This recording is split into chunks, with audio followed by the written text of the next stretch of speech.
pessoal, tudo bem com vocês? Nessa aula nós faremos a correção da atividade da semana 8, que foi uma atividade sobre carta ao leitor.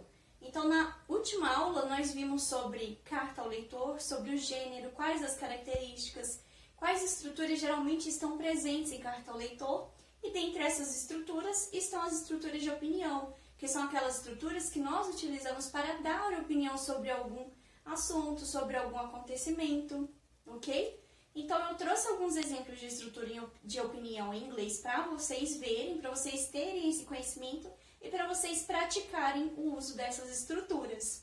Então, dentre essas estruturas, o exercício era para que nós usássemos duas delas para fazer frases, ou seja, para a gente praticar com essas estruturas. Bom, então aqui eu fiz duas frases como exemplo para vocês, tá? É claro que vocês vão fazer o de vocês, mas aqui tá dois exemplos para vocês observarem, analisarem, compararem com o de vocês, tá bom? Então aqui a primeira frase que eu trouxe.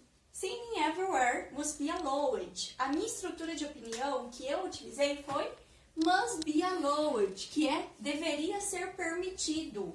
Então isso deveria ser permitido. Allow, de permitir. E must, dever, tá bom? Então traz um sentido bem pesado de que isso deveria acontecer, tá? Então, cantar em qualquer lugar, em todos os lugares, deveria ser permitido. Bom, a segunda frase eu trouxe I wonder, reticências, they could be more polite.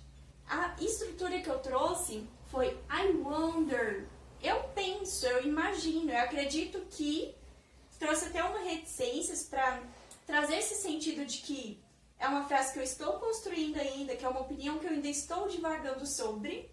They could be, olha aqui, ó, could be é outra estrutura de opinião.